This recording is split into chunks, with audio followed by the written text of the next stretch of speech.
What's going on?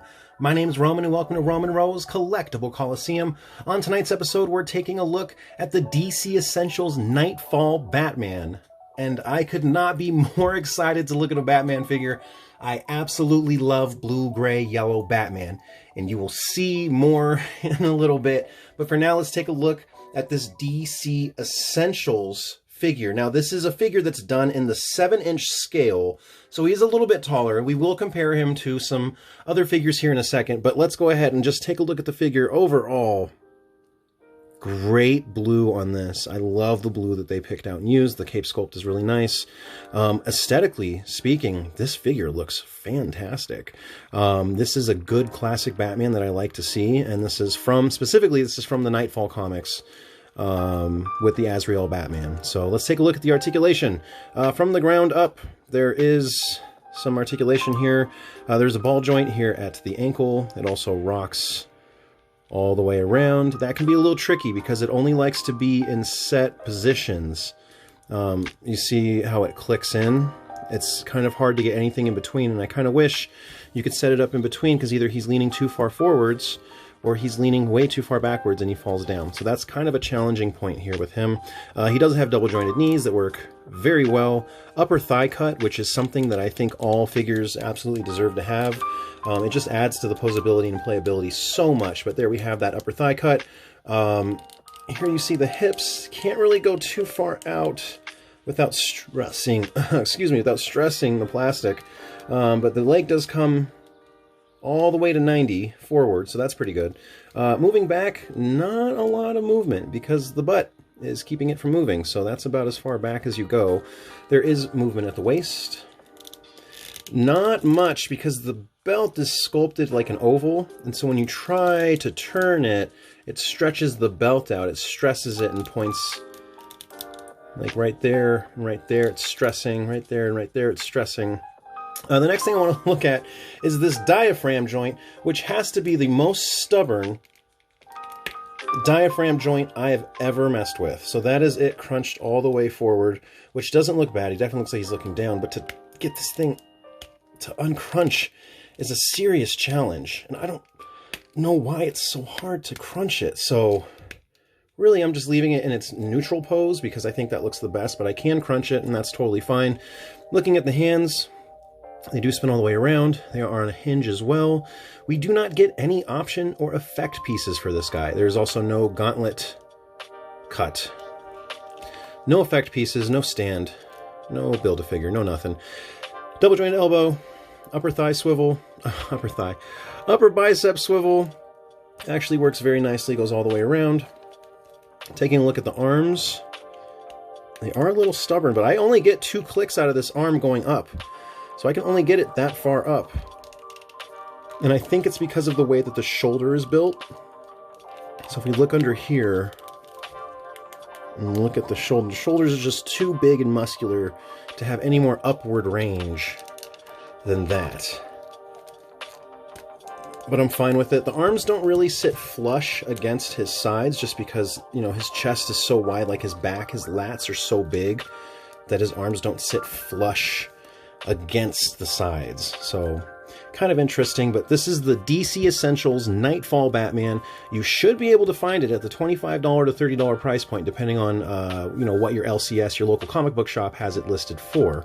Sculpt and paintwork on this is just fantastic. I love the belt. This is a classic belt. There is no logo. It is just a rectangle like it should be.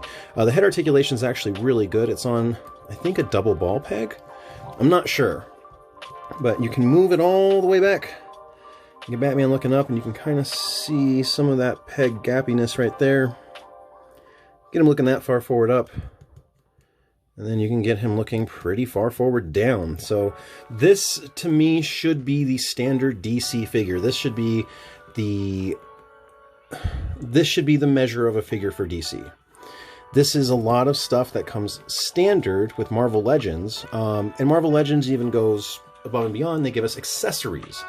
So not only does Marvel Legends give us a good figure, but they might give us a couple extra hands, a Build-A-Figure piece, interchangeable head. This guy came with nothing. And at the $25 price point, just to see DC do a figure that has all of the essentials double jointed, bicep cut, waist cut, upper thigh, double jointed, rocker. This is all the stuff that we've been needing for such a long time, and it's just taken so long for them to give it to us. Sculpt and paint on this is amazing. I have no complaints other than that it doesn't come with any accessories. Maybe that this, I would prefer this not painted.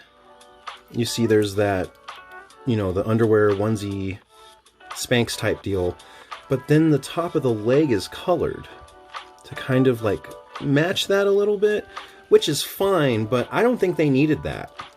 I would have been fine with it just being gray, honestly. For me, they really didn't need to do that. That was not necessary.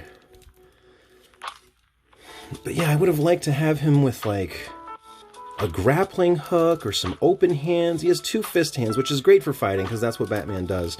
It just makes it a little hard to do anything super dynamic, especially with the closed hands. At least give us 1 closed hand, 1 open hand so we can do something.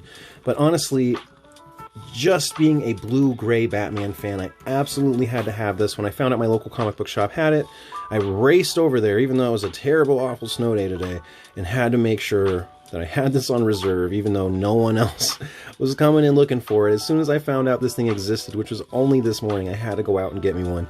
This is an absolutely gorgeous figure. And just to show you how big it is, because it is in that 7-inch scale, I do want to compare it to some figures. So here I have a standard Marvel Legend, and this is the Marvel Legends 2-pack Killmonger. So you see the height difference between these two. It's pretty substantial. It's a whole head taller than Killmonger. So, and of course this is a movie figure and this is a comic book figure. So let's maybe pair him up with Colossus. Colossus is a bigger Marvel Legend, and Batman is not as big as Colossus, but he still looks pretty big. Colossus is a big character, so, you know, comparatively he looks big. Let's put him next to a real big character. Let's put him next to Juggernaut, who barely fits on frame. Now, this doesn't look bad. I like this.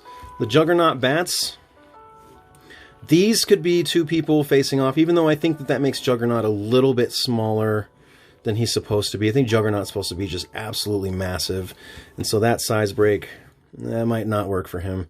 So, all right. The most important comparison, though, is to another blue-gray Batman, one that's more so in the 6-inch scale. We're going to take a look at a figure that I have yet to review. This is the PX Sovereign Knight Mezco Batman, who's also a blue-gray Batman. Now, for your $80 figure, I would say go with the Mezco. And it would, for your $25, $30 figure, absolutely go with the Essentials. A lot of similarities. You see the bat symbol is exactly the same.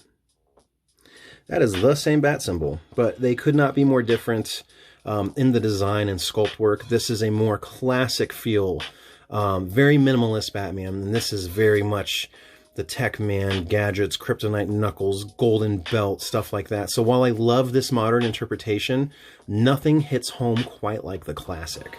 So if you're going to be a blue-yellow Batman fan, these are some of the Batmans I'd suggest for your collection.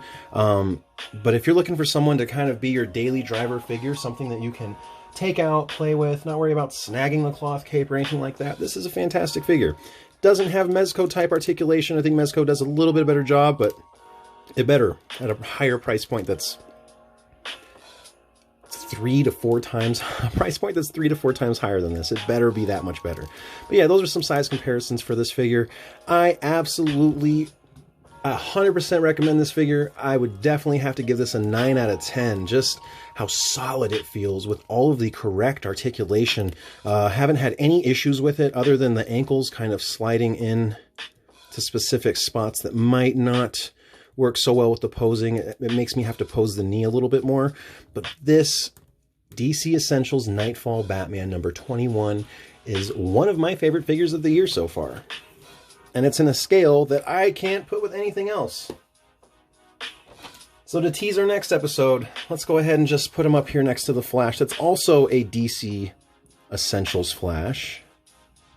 And now we got something going here. So if you want to see the Flash, and again, it's those ankles that have a very set spot, and they don't want to kind of let you have any play in between.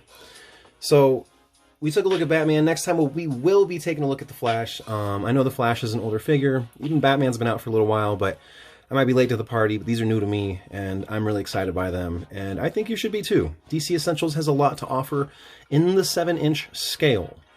All the articulation I wished and wanted for my 6-inch scale figures, just an inch bigger. And you know what? That's fine.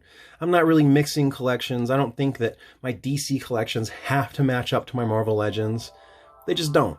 So, with that being the case, thank you all for watching, and as always, peace, love, keep on collecting, and I will see you guys next time.